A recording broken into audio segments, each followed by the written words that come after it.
This is one of my favorite videos from YouTube. And it kind of summarizes why we're even... stop that.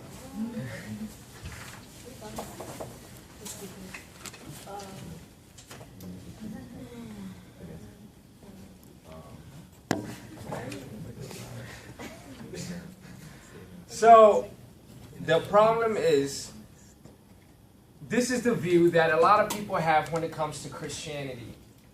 This is one of the famous questions. I think if I had to say what is the most common question I probably get asked is, how do we really know that Christianity is the only true religion, considering the fact that the majority of the world does not believe in Christianity?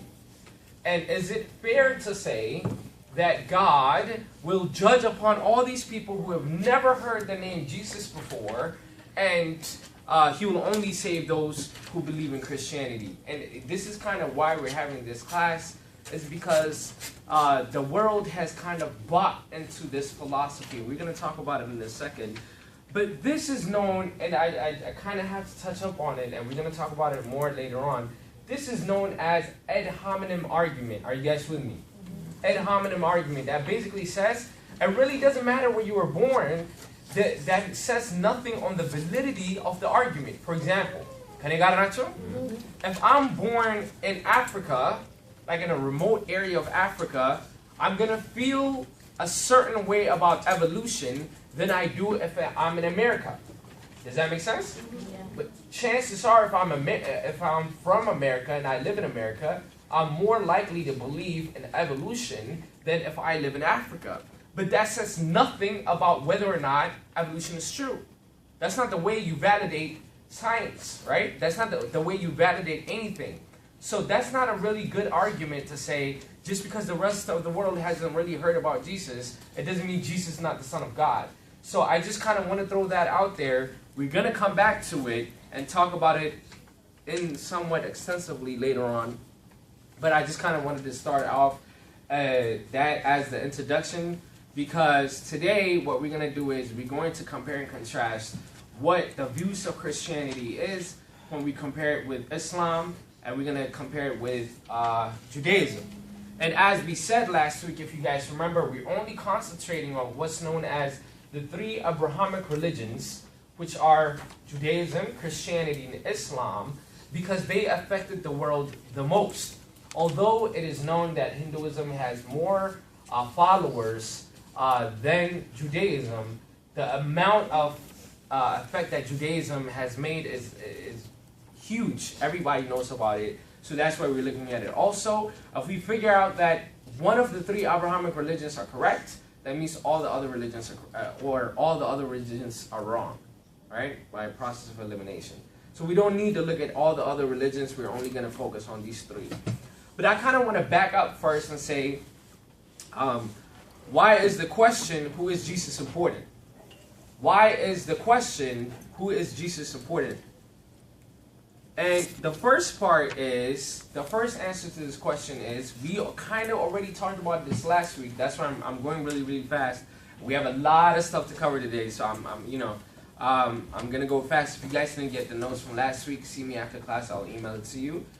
But the question, who is Jesus, is important. Number one, because it was important to Christ himself. Christ asked this question to his disciples when he was talking to them. In Matthew chapter 16, verse 13, it says the following. When Jesus came down from the region of Caesarea Philippi, he asked the disciples, who do people say that the Son of Man is? So he's asking his disciples, who do people say the Son of Man is? Because he cares how we refer to him. He doesn't just want the relationship. Notice, if you guys saw the opening video, Oprah was saying, do you think God really cares what you call him? Yes. Yes, he does. He's asking, who do people say the Son of Man is? Right? He didn't just say, just love me, it's fine. If you don't understand the theology behind who I am, that's okay. That's not what he's saying. He says, who do you think the Son of Man is? Right? So then they replied, some say John the Baptist, some say Elijah, and others say Jeremiah, or one of the other prophets. Then he asked them, who do you say I am? Forget about all these people. who do you say that I am? Right? What do you call me? How do you refer to me? Then they say, what do you say I am? Simon Peter answered, you are the Messiah, the Son of the living God. And this is the response of Jesus. Jesus replied, you are blessed, Simon, son of John, because my Father in heaven has revealed this to you. So he's showing him, you have properly identified me. You've properly called me the Messiah. Because you called me the Messiah, you are blessed. If you called me something else, maybe not, right? But because you correctly called my name and gave me the respect that I deserve, you are blessed. That's what Jesus is saying. So the question of who is Jesus is also important in Christ Jesus himself. That is why we continually ask the question, who is Jesus? It is a big deal. We've got to continue to ask questions because God does care how we call him. It's not this notion of God only cares about us being kind to one another and whatnot. That's very important to God, but that's not the only thing important to God. He also cares how we identify him, and that's what we're looking at. Number 2, we cannot be a true Christian without knowing who Christ is. We cannot be a true Christian without knowing who Christ is. We talked a little bit about this last week as well. You cannot have a proper, healthy relationship with Christ if you have not been able to identify him as the Messiah, as the Savior, as who he is. Why? Like the example that, I think there's somebody at the door.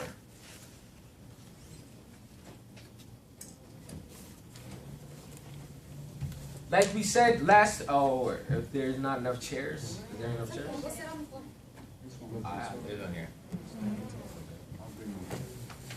There's one here. There's one here. Okay. Feel this.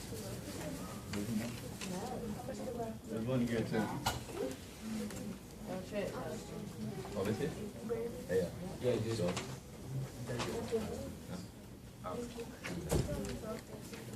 So, So, all right, you guys, focus.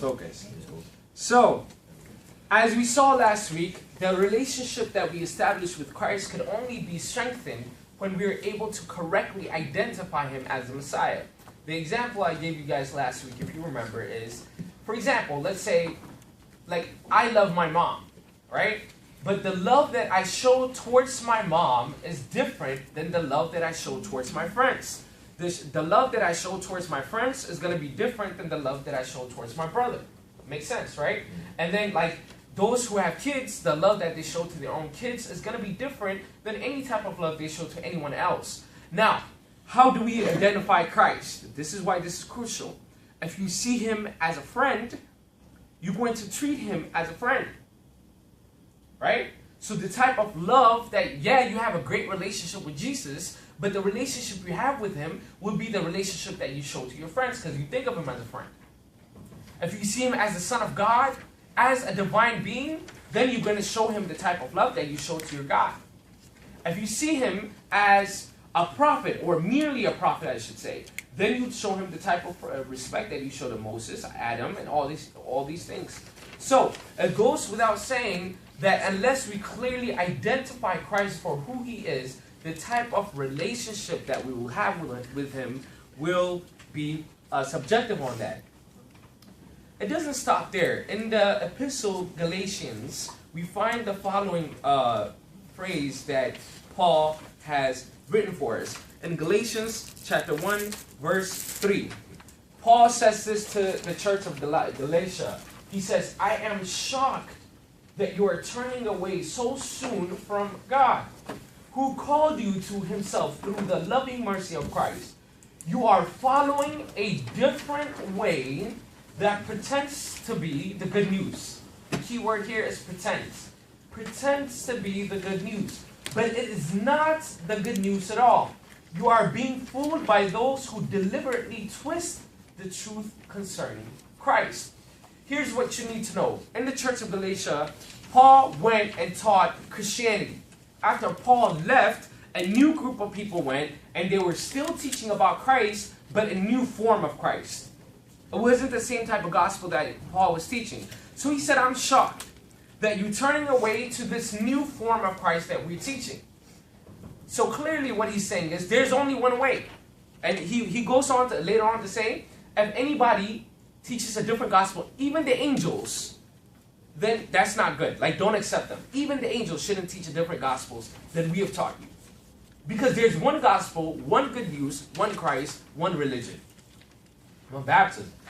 Right? So it goes without saying that there is only one correct answer. This mentality or this philosophy is very hard to accept in today's society. Why? Because the media has, I don't want to say brainwashed, but it kind of has. It has brainwashed us in the name of diplomacy to accept all the other religions and see everybody as being correct. And that is a problem. So the first fill in the blank for you guys is, we should not be pressured by religion pluralism. Religion pluralism. You guys have enough pens? No, do you have any more packets? Packets, yes. Did everybody get notes?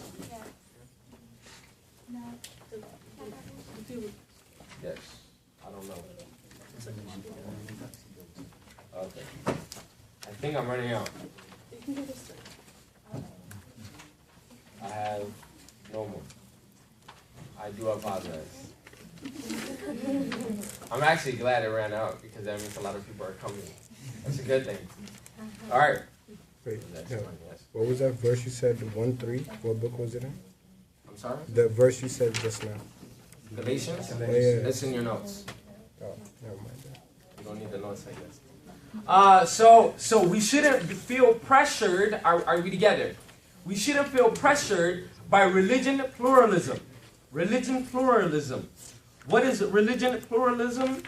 Or forms of it relates to the idea that each religion is subjective, right? In other words, according to this view, everyone is right. It doesn't matter if you're a Christian. It doesn't matter if you're a Muslim. It doesn't matter if you're a Jew. Whatever your religion is, you're right. It's subjective, right? As long as, Oprah said it best, I can't say it better than her, as long as it leads you to the same place you are, he could call it the light. It doesn't matter, right? Because God only cares about what you're doing. This is the view that a lot of people have. It's not just Oprah. So, this view is in direct opposition with religion exclusivism. Religion exclusivism. This is the biggest irony. Now, in case you guys don't know, religion exclusivism is what says only one view is right, and that's my view.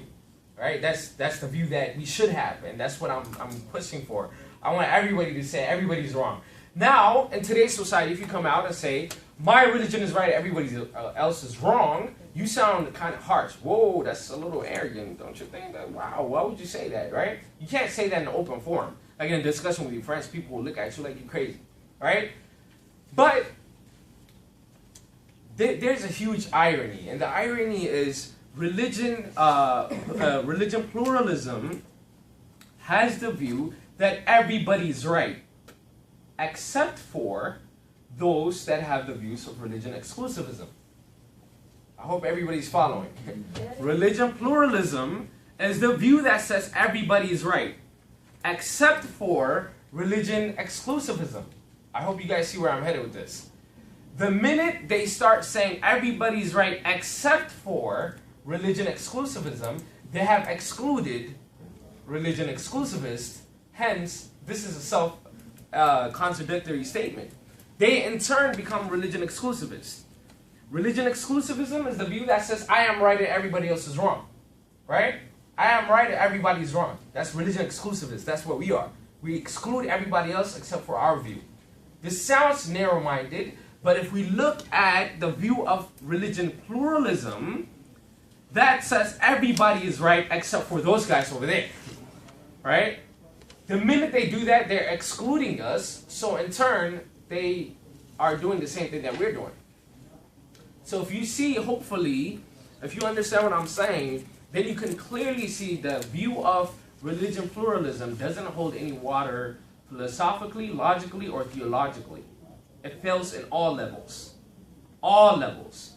So it is not a view that we should even entertain for a second. I think that just falls apart altogether, and we're going to keep seeing why as the time keeps going. So, the third reason. So the first reason that we need to ask the question, who is Jesus, is because it was important to Christ. The second reason is because I cannot have a relationship with Christ unless I have the correct answer about who is Jesus.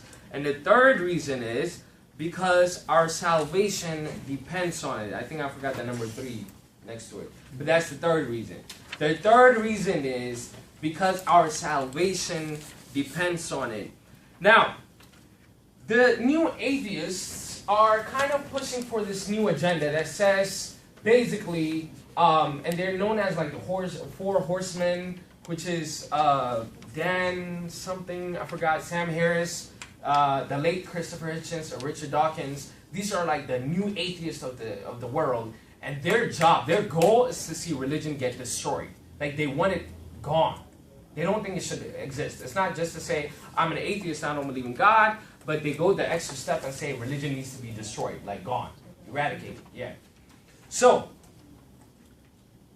in their attempt to reach their goal, they ridicule religion. And what they do is, and Richard Dawkins is famous for doing this, he says, I feel the same way I feel about God as I do about Santa Claus, or the Tooth Fairy, or the unicorn, or whatever the case is, right? And they think that, and they started really, and it's selling. Their books are selling. People are buying into this.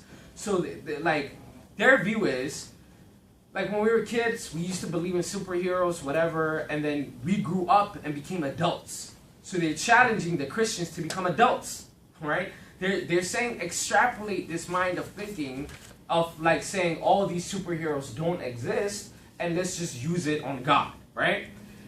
And people like Stephen Hawking, on the other hand, are pushing for, you guys probably know him as the guy on the wheelchair that has a computer. That's how everybody knows him. His name was Stephen Hawking. He's made huge contribution to cosmology and physics. He attempts to say a few things about metaphysics. He fails because he doesn't know what he's talking about. And what he said is, basically, we don't need a God. He said, we've been doing very good without him. We don't need to believe in a God. Our science is growing. Science is doing very, very well. Why? Why even, like, spend our time with God? There's no need. Let's just throw it out the window. He's done nothing for us. Here's the problem. I want you guys to compare the faith in Christ with a faith in, let's say, Tooth Fairy, right? So, because that's what they're comparing it to, right? So, let's say a Tooth Fairy, I can't believe I'm talking about this, but, you know, let's do a little exercise, right? So, let's say we discuss here that maybe the Tooth Fairy does exist, right? We're like, oh my God, it exists. Then we, like, knock each other out and then take off our teeth, right? And we go to sleep and put our teeth behind the pillow. We wake up. What do we find? $5, like high five, right? And we call it a day. We go home. That's a cut. Okay, a quarter. But she was very rich that day, right? So she had a good day, right? So she just got paid. So imagine that the Tooth Fairy didn't get, so imagine we don't believe in the Tooth Fairy, but she still exists in Mars somewhere, right? So like, how come people stop putting their teeth under the pillow, right? So, but we're over here and, like, let's say our teeth falls out or whatever, and we don't do anything. What do we lose? Money. $5. The reality is the Tooth Fairy probably does not exist. What are we not gaining? $5. The point of the story is, it's not a big deal. We really don't need to be having classes and talking about the philosophy behind the Tooth Fairy, because there's nothing at stake as a $5 at most. Let's talk about Christ. What is at stake here? If we are right as Christians, we're going to enter into the kingdom of heaven for eternity. For eternity. If we are wrong, and the other religions are right, that means we will endure whatever punishment the other religions have for us. Like, this is going to suck, right? If none of the religions are right, and I hope this is not true, because to me that would be the saddest. Why? Because if none of the religions are true, that means life does not matter. Everything in this world becomes, and this is the next fill in the blank, relative. And this world will have no meaning and purpose. It becomes relative, and this world will have no meaning and purpose. We talked about this in somewhat great detail in the previous course, Introduction to Ethiopian Orthodox throughout the church. If you guys remember, morality is thrown out. There's no such thing as good and bad. Don't take my word for it. Just take the word of Richard Dawkins. He says, there's at bottom no design, no purpose, no evil, no good, nothing but pointless indifference. We are machines for propagating DNA. To him, the choice of being a Mother Teresa and becoming Hitler is like choosing between going to McDonald's and choosing Burger King. It doesn't matter at the end of the day. Why? Because morality is out the window. Everything is out the window. This is not my view. This is the view of a true atheist. What is most interesting to me about the view of atheism is empirical data. I mean, I'm not talking about like just from the Bible. I'm not citing anywhere. Empirical data has shown that a faith in something, in a higher being, enables you to recover faster when you're like in the hospital. This is empirical data. Empirical data is showing a faith in a higher being allows us to live, 6-7 years longer than those that don't have faith. This is data I'm talking about. This is not like whatever. You can find this in research. It is shown that 6-7 years longer we live, right? And the idea is you should spend those years at church. Just because you got longer, you don't do anything with it. But the whole thing is, and no, they don't say it has to be a faith in the Ethiopian Orthodox or the church. The point is, faith matters, right? And the eternity thing is very important. So hopefully what you guys are trying to see here, what I want you guys to understand here is, there's a lot at stake. It's not something that we could say, well, what's the big deal? I don't worry about myself. I don't let myself worry about these things. No, you should. Like, you should. You know, you're going to lose a lot if it's not true, at the very least, 7 years. Now, with this being said, as a classroom, I'm not looking to prove anything, okay? What that means is, we're not going to do like children games. We're here in a serious course. We're here to learn like academians, so we're going to talk about real stuff. We're not going to do the whole like children thing, prove it to me, where is it, whatever. What we're looking for is a reasonable conclusion. We're going to look at the things, we're going to open up some books, we're going to read a few things, and we're going to say, what is a reasonable conclusion to arrive at from everything we looked at? What do I mean by reasonable? I'll give you an example. A few months ago, I had a talk with a friend of mine. He claims to be an atheist. I don't even think he knows what it means. But he claims to be an atheist. We were discussing, and I was using the fine-tuning argument. In case you guys don't know what the fine-tuning argument is, the fine-tuning argument says this universe has been finely tuned in order to permit life in this universe. Not in this world, but just the whole universe. It's been finely tuned, okay? So I asked him. I said, imagine you wake up in the morning, and you're getting ready to eat breakfast, right? And you know the cereal box that has like alphabet cereals on them, whatever, right? So imagine you're getting ready to eat your favorite cereal box, and then you find on the table written the message, clean up your room, Mom, right? Now, what is a reasonable conclusion to arrive at? That she wrote that. Mom was like, let me be funny, because your room is probably a mess. So she took out the letters and made the information that says, or the message that says, clean up your room. Mom, this is a reasonable conclusion. Now, inside of each one of us is called DNA. We have message embedded within us known as the DNA. It makes us up. It gives us the information for who we are. So I asked him, I said, where did the DNA come from? Who coded it? Where did that message come from? Every message, behind every message is a minded body or whatever that codes this message so that we can receive it, right? So if we have a message inside of us that has very, very like deep information inside of it, then why can't we say someone wrote that DNA? And that's our question, right? When we're talking about God.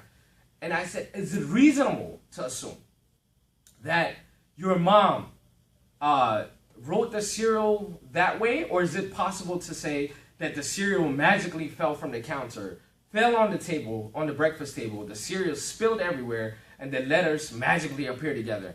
And he said, that's possible. And I said, obviously, you're not being reasonable. And he kind of understood that's not a reasonable conclusion to arrive at. All right? It's not reasonable. So what we're going for is, what is reasonable over what is proof? You guys who are tired, do whatever you got to do to wake up. I'm not sleeping in my class.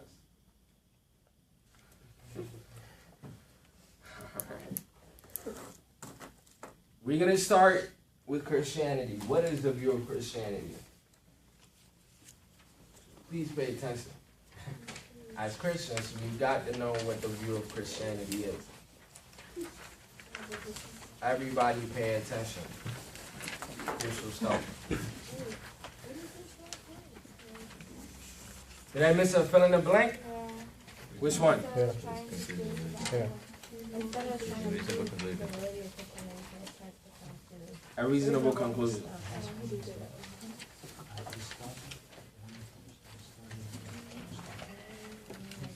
They said stop it when they're about to finish.